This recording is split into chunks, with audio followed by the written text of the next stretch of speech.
A new study shows natural forest regrowth delivers carbon and biodiversity gains at up to 96% lower cost than tree planting. This is Planetterrian Daily, episode 158. A University of Queensland and University of Newcastle analysis compared natural regeneration with active tree planting programs. Natural regrowth achieved comparable carbon storage and species recovery at up to 96% lower cost. The study used field data from multiple tropical and temperate sites. Results support policy shifts toward protecting regrowth areas rather than uniform planting. Monitoring will continue to assess long-term stability under changing climate conditions. Now, shifting to cellular-level interactions inside the body. A review in Cell examined how immune cells and brain tissue interact across multiple neurodegenerative conditions. The work highlights pathways where peripheral immune signals reach the central nervous system and influence neuronal health. Researchers note that these interactions vary by disease stage and brain region. The analysis draws on recent single-cell and imaging data to clarify which immune populations participate. Follow-up studies are expected to test whether modulating specific immune-brain interfaces alters disease progression. On a different note, research into algae strains that bind and remove microplastic particles from water. Science Friday highlights research into algae strains that bind and remove microplastic particles from water. The approach uses the algae's natural surface properties to capture plastic fragments without added chemicals. Early tests show the algae can be harvested after binding, offering a potential low-energy removal step. The work focuses on common freshwater and marine species already present in many ecosystems. Next steps include scaling the method to larger water volumes and checking effects on other aquatic organisms. Researchers at the University of Oulu developed a spatial accessibility model that links food supply to demand across transport systems. The framework incorporates economic inequality and disruption scenarios to show where supply chains break down. Results indicate that physical distance alone does not determine access. Cost barriers and network gaps matter more in many regions. The team combined global trade data with road and port maps to run the simulations. Future applications include testing how targeted infrastructure changes could improve food security under climate stress. A study published in Nature Communications analyzed fossil records to track diversity changes in large African herbivores over time. The loss of species weighing more than 1 ton resulted mainly from low rates of new species formation rather than elevated extinction. The team from MNCN-CSIC, CENIEH, and the University of Alcalá compared speciation and extinction metrics across geological intervals. Results challenge earlier views that these animals were simply more extinction-prone. The work helps explain current ecosystem engineering gaps left by elephants and hippopotamuses. A University of Sheffield study measured grass biomass response to elevated atmospheric carbon dioxide in water-limited savanna plots. Grasses showed increased growth rates under higher CO2 even when water was scarce. The findings suggest that ongoing atmospheric change could alter vegetation structure and fire regimes in these ecosystems. Data were collected across multiple sites with controlled CO2 exposure. Researchers will track whether the extra growth persists under combined heat and drought stress. Simulations from Helmholtz-Zentrum Huron indicate that extensive offshore wind expansion could increase precipitation over the sea while reducing it near coasts. The model accounts for changes in surface roughness and heat fluxes caused by turbine arrays. Effects appear only under the most ambitious 2050 build-out scenarios. The study focuses on the North Sea region targeted by European Union targets. Further modeling will examine impacts on agriculture and freshwater supply. Cornell engineers created a virtual replica of urban carbon dioxide conditions using sensor networks and fluid dynamics. The system updates in real time and identifies emission hotspots without physical site visits. Planners can test intervention scenarios in the model before deployment.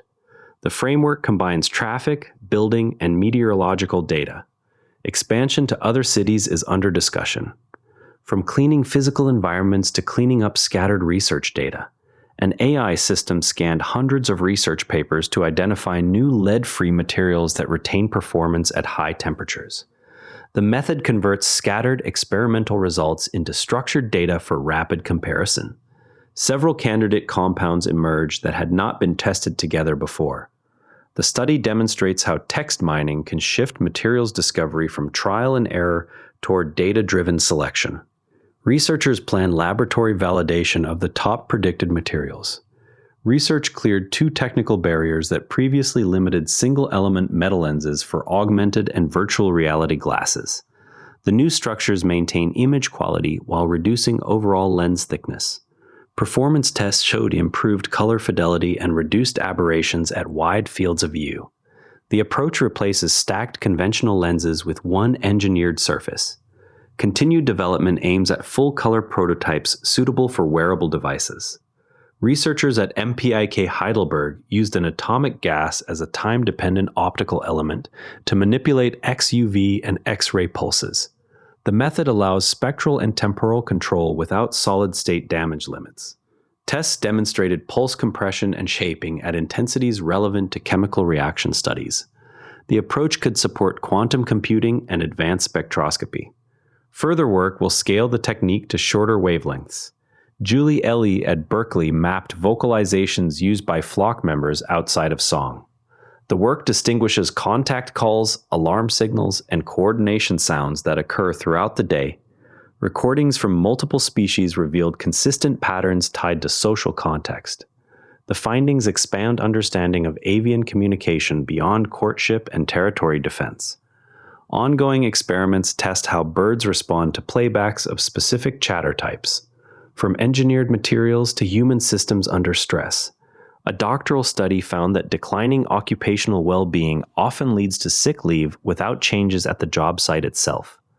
Mental health issues now rank as the leading cause of absence in Finland. The research shows that individual support alone does not address root causes tied to workload and environment. Data came from national health registers and workplace records. The findings point to the need for organizational-level interventions alongside personal care.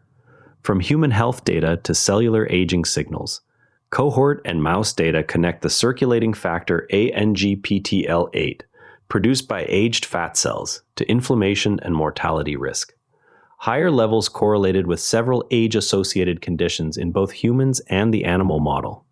The study identifies senescent adipocytes as a source of this signal.